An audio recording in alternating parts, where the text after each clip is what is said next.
Ladies and gentlemen, welcome to the next thrilling and exciting episode of the Reading Calvin of the World, continuing the saga of the next glorious section of the inimitable chapter 5 of the history of the universe according to ancient traditions, brought to you by Louis Ginsberg. We continue with the story of Abraham, the iconoclast. So without further ado, but Terah could not be convinced, and in reply to Abraham's question, who the God was that had created the heaven and earth and the children of men, he took him to the hall wherein stood 12 great idols and a large number of little idols. And pointing to them, he said, here are they who have made all thou seest on earth. They who have created also me and thee and all men on the earth. And he bowed down before his gods and left the hall with his son. Abraham went thence to his mother, and he spoke to her, saying, Behold, my father has shown those unto me who made heaven and earth and all the sons of men. Now therefore hasten and fetch a kid from the flock, and make of it savory meat, that I may bring it to my father's gods. Perhaps I may thereby become acceptable to them. His mother did according to his request, but when Abraham brought the offering to the gods, he saw that they had no voice, no hearing, no motion, and not one of them stretched forth his hand to eat. Abraham mocked them and said, Surely the savory meat that I prepared doth not please you, or perhaps it is too little for you. Therefore I will prepare fresh savory meat tomorrow, better and more plentiful than this, that I may see what cometh therefrom. But the gods remained mute and without motion before the second offering of excellent savory meat, as before the first offering. And the Spirit of God came over Abraham, and he cried out and said, Woe! I am the woe cow. Woe cow. Woe unto my father and his wicked generation, whose hearts are all inclined to vanity, who serve these idols of wood and stone, which cannot eat, nor smell, nor hear, nor speak, which have mouths without speech, eyes without sight, ears without hearing, hands without feelings, and legs without motion. Abraham then took a hatchet in his hand and broke all his father's gods. And when he had done breaking them, he placed the hatchet in the hand of the biggest god among them all. And he went out. Terah, having heard the crash of the hatchet on the stone, ran to the room of the idols. And he reached it at the moment when Abraham was leaving it. And when he saw what had happened, he hastened after Abraham. And he said to him, What is this mischief thou hast done to my gods? Abraham answered, I set savory meat before them, and when I came nigh unto them, that they might eat, they all stretched out their hands to take of the meat, before the big one had put forth his hand to eat. This one, enraged against them on account of their behavior, took the hatchet and broke them all, and behold, the hatchet is yet in his hands, as thou mayest see. I would never lie to you, Dad. I'm all, I cannot, I chopped down the cherry tree. It was me. But the greatest God here is the one that, yeah, broke everything. Then Terah turned in wrath upon Abraham, and he said, Thou speakest lies unto me. Is there spirit, soul, or power in these gods to do all thou hast told me? Are they not wood and stone? And have I not myself made them? It is thou that didst place the hatchet in the hand of the big God, and thou sayest he smote them all. Abraham answered his father and said, How then canst thou serve these idols in whom there is no power to do anything? Can these idols in which thou trustest deliver thee? Can they hear thy prayers when thou callest upon them? After having spoken these and similar words, admonishing his father to mend his ways and refrain from worshipping idols, he leapt up before Terah, took the hatchet from the big idol, broke it therewith, and ran away. Terah hastened to Nimrod, bowed down before him and besought him to hear his story about his son who had been born to him 50 years back, and how he had done to his gods, and how he had spoken. Now, therefore, my lord and king, he said, send for him that he may come before thee, and do thou judge him according to the law, that we may be delivered from his evil. When Abraham was brought before the king, he told him the same story as he had told Terah about the big God who broke the smaller ones. But the king replied, idols do neither speak nor eat nor move. Then Abraham reproached him for worshiping gods that can do nothing, and admonished him to serve God, the God of the universe. His last words were, if thy wicked heart will not hearken to my words, to cause thee to forsake thy evil ways and serve the eternal God, then wilt thou die in shame in the latter days, thou, thy people, and all that are connected with thee, who hear thy words and walk in thy evil ways. The king ordered Abraham to be put into prison, and at the end of 10 days he caused all the princes and great men of the realm to appear before him, and to them he put the case of Abraham. Their verdict was that he should be burnt, and accordingly the king had a fire prepared for 3 days and 3 nights in his furnace at Kasdim, and Abraham was to be carried thither from prison to be burnt. All the inhabitants of the land, about 900,000 men and women and the children besides, came to see what would be done with Abraham. They want to see. I want to see. And when he was brought forth, the astrologers recognized him. And they said to the king, surely this is the man whom we knew as a child, at whose birth the great stars swallowed the 4 stars. Behold, his father did transgress thy command, and he made a mockery of thee, for he did bring thee another child, and him didst thou kill. Terah was greatly terrified, for he was afraid of the king's wrath, and he admitted that he had deceived the king. And when the king said, tell me who advised thee to do this, hide not, and thou shalt not die, he falsely accused Haran, who had been 32 years old at the time of Abraham's birth, of having advised him to deceive the king. At the command of the king, Abraham and Haran, stripped of their clothes, except except their hosen. I didn't know they had hosen. Is that leader hosen? Except their hosen, and their hands and feet bound with linen cords, were cast into the furnace. Ah! Haran, because his heart was not perfect with the Lord, perished in the fire, and also the men who cast them into the furnace were burnt by the flames which leapt out over them. And Abraham alone was saved by the Lord, and he was not burnt, though the cords with which he was bound were consumed. For 3 days and 3 nights Abraham walked in the midst of the fire, and all the servants of the king came and told him, behold, we have seen Abraham walking about in the midst of the fire. At first the king would not believe them, but when some of his faithful princes corroborated the words of his servants, he rose up and went to see for himself. He then commanded his servants to take Abraham from the fire, but they could not, because the flames leapt toward them from the furnace. And when they tried again at the king's command to approach the furnace, the flames shot out and burnt their faces, so that 8 of their number died. The king then called unto Abraham and said, O servant of God who is in heaven, go forth from the midst of the fire, and come hither and stand before me. And Abraham came and stood before the king. Boom, boom, boom.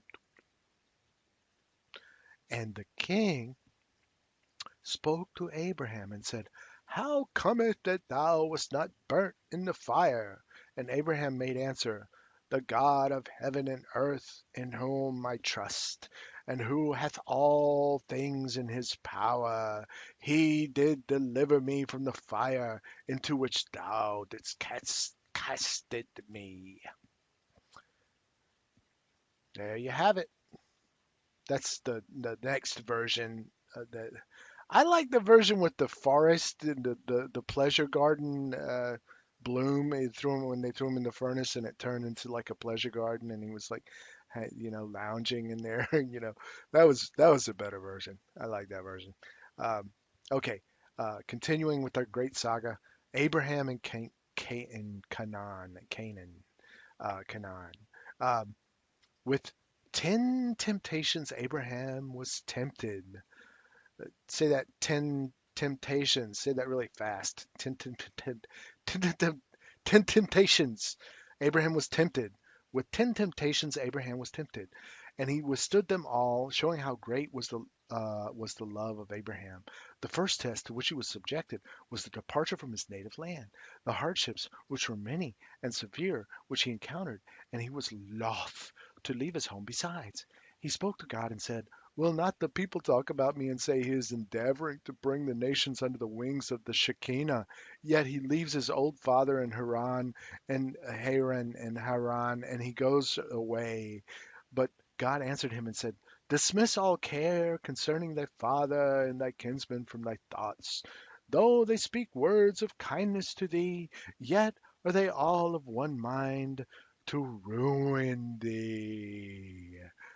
Then Abraham forsook his father in Haran and journeyed to Canaan, accompanied by the blessing of God, who said unto him, "I will make of thee a great nation, and I will bless thee and make thy name great."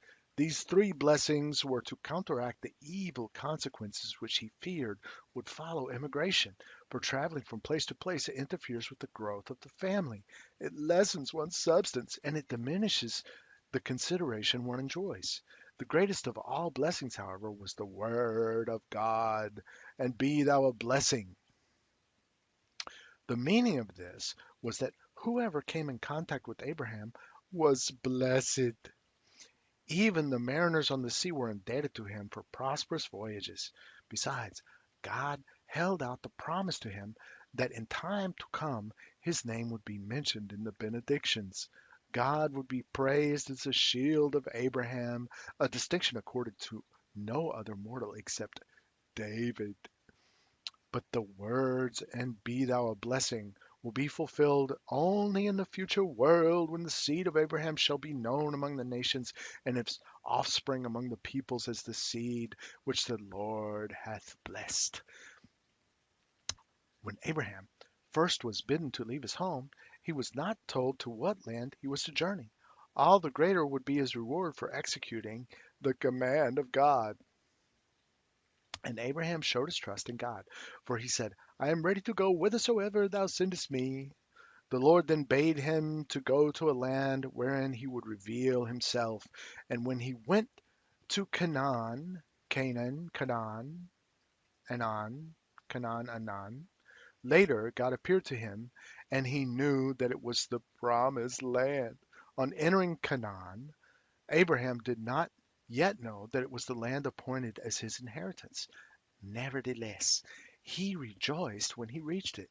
In Mesopotamia and in Aramnaharaim, Aramnaharaim, the inhabitants of which he had seen eating, drinking, and acting wantonly.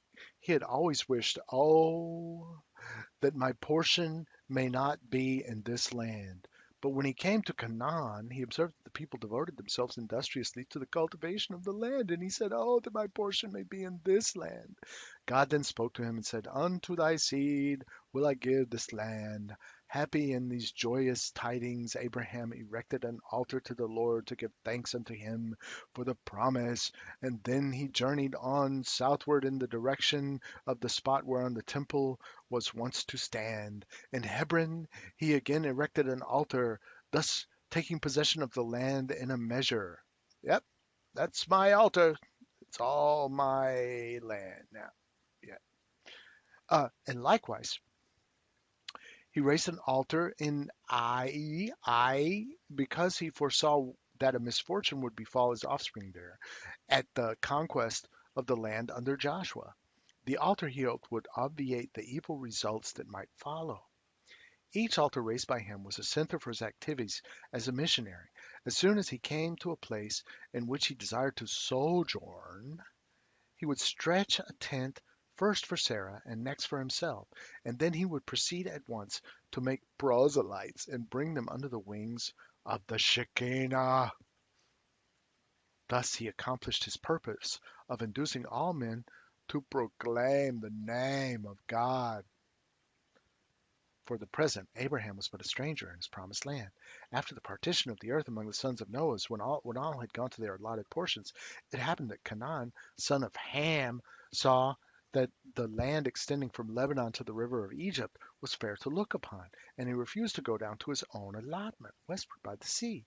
He settled in the land upon Lebanon, eastward and westward from the border of Jordan and the border of the sea. And Ham, his father, and his brothers Cush and Mizraim spoke to him and said, Thou livest in a land that is not thine, for it was not assigned to us when the lots were drawn.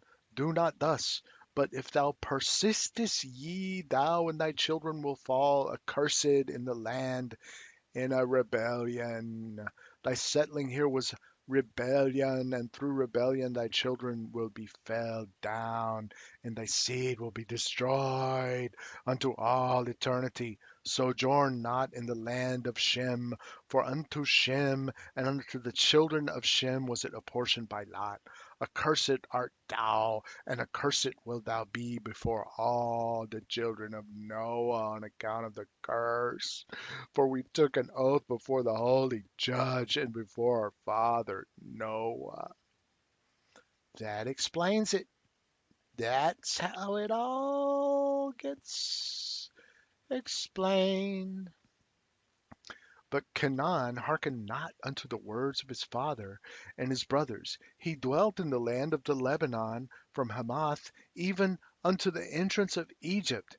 He and his sons, though the Canaanites had taken unlawful possession of the land, yet um, though the Canaanites had taken unlawful possession of the land, yet Abraham respected their rights. He provided his camels with muzzles to prevent them from pasturing upon the property of others. Thieves! His sojourn in Egypt. Scarcely had Abraham established himself in Canaan when a devastating famine broke out, one of the 10 God-appointed famines for the chastisement of men.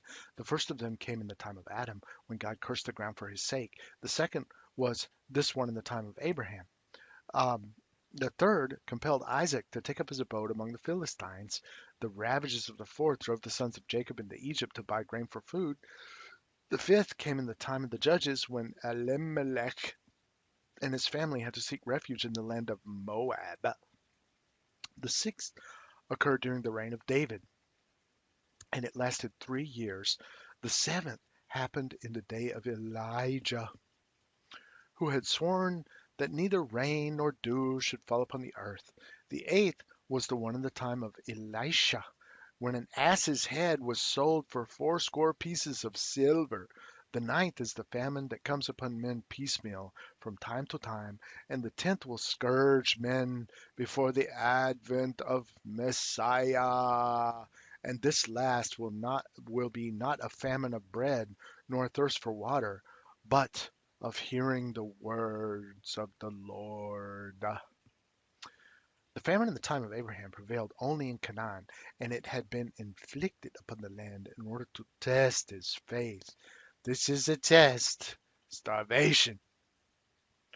He stood the second temptation as he had the first. He was tough. Ladies and gents, he was strong.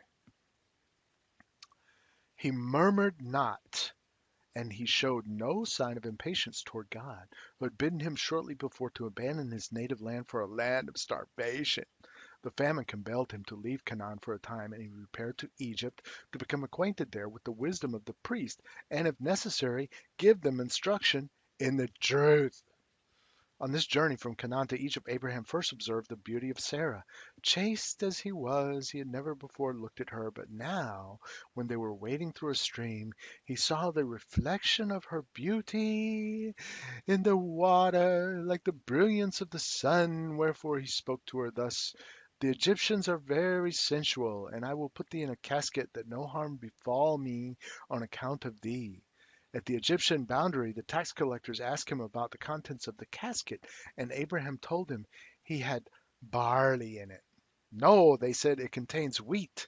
Very well, replied Abraham, I am prepared to pay the tax on wheat. The officers then hazarded the guess. It contains pepper. Abraham agreed to pay the tax on pepper, and when they charged him with concealing gold in the casket, he did not refuse to pay the tax on gold. And finally, on precious stones. Seeing that he demurred to no charge, however high, the tax collectors, made thoroughly suspicious, insisted upon his unfastening the casket and letting them examine the contents. When it was forced open, the whole of Egypt was resplendent with the beauty of Sarah. In comparison with her, all other beauties were like apes compared with men. She excelled Eve herself. The servants of Pharaoh outbid one another in seeking to obtain possession of her, though they were of opinion that so radiant a beauty ought not to remain the property of a private individual. They reported the matter to the king, and Pharaoh sent a powerful armed force to bring Sarah to the palace. And so bewitched was he by her charms that those who had brought him the news of her coming into Egypt were loaded down with bountiful gifts. Yep. Amid tears, Abraham offered up a prayer. He entreated God in these words: Is this the reward for my confidence in thee? For the sake of thy grace and thy loving kindness, let not my hope be put to shame. Sarah also implored God, saying, O God, thou didst bid my lord Abraham leave his home, the land of his fathers, and journey to Canaan, and thou didst promise him to do good unto him if he fulfilled thy commands. And now we have done as thou didst command us to do. We left our country, and our kindred, and we journeyed into a land unto a people which we knew not heretofore. We came hither to save our people from starvation, and now hath this terrible misfortune befallen. O Lord, help me, and save me from the hand of this enemy, and for the sake of thy grace, show me good. An angel appeared unto Sarah while she was in the presence of the king, to whom he was not visible. And he bade her take courage, saying, Fear not, Sarah, for God hath heard thy prayer. The king questioned Sarah as to the man in the company of whom she had come to Egypt, and Sarah called Abraham her brother. Pharaoh pledged himself to make Abraham great and powerful, to do for him whatever she wished. He sent much gold and silver to Abraham, and diamonds, and pearls, sheep, and oxen, and men, slaves, and women slaves, and assigned a residence to him within the precincts of the royal palace. In the love he bore Sarah, he wrote out a marriage contract, deeding to her all he owned in the way of gold and silver, and men slaves and women slaves, and the province of Goshen besides. Land of Goshen. The province occupied in later days by the descendants of Sarah because it was their property. Most remarkable of all, he gave her his own daughter Hagar as slave, for he preferred to see his daughter, the servant of Sarah, to reigning as mistress in another harem. His free-handed generosity availed not. During the night, when he was about to approach Sarah, an angel appeared armed with a stick, and if Pharaoh but touched Sarah's shoe to remove it from her foot, the angel planted a blow upon his hand. Whoosh! And when he grasped her dress, a second blow followed. Whoosh! At each blow he was about to deal, the angel asked Sarah whether he was to let it descend, and if she bade him give Pharaoh a moment to recover himself, he waited and did as she desired. And another great miracle came to pass. Pharaoh and his nobles and his servants, the very walls of his house and his bed were afflicted with leprosy, and he could not indulge his carnal desires.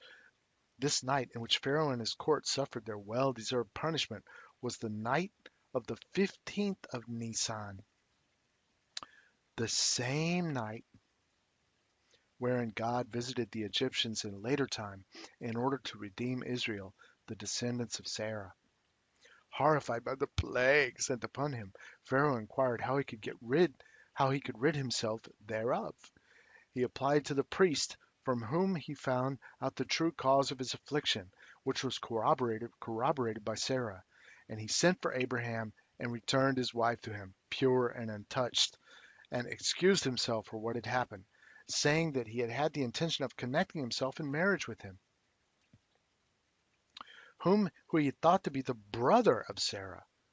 He bestowed rich gifts upon the husband and the wife, and they departed for Canaan after 3 months' sojourn in Egypt. Arrived in Canaan, they sought the same night shelters at which they had rested before, in order to pay their accounts, and also to teach by their example that it is not proper to seek new quarters unless one is forced to it. Abraham's sojourn in Egypt was of great service to the inhabitants of the country, because he demonstrated to the wise men of the land how empty and vain their views were, and also taught them astronomy and astrology. That's where they learned astronomy and astrology from Abraham. Yeah, okay. Um, Unknown astronomy and astrology, unknown in Egypt before his time. Ah, go figure. You learn something new every day, folks. Every day. Ah, the first pharaoh. Okay, ladies and gentlemen, before we go on with the thrilling segment of the episode, of the section, of the interval of the next chapter of the volume of the book of the Legends of the Jews, we have come to the end. Uh, Thanks for tuning in, and be sure to tune in again next time for the next installment of the chapter of the section of the episode of the Reading Cow from Another World as we continue uh, the legends of the Jews brought to us by Louis Ginsberg. Until then, goodbye.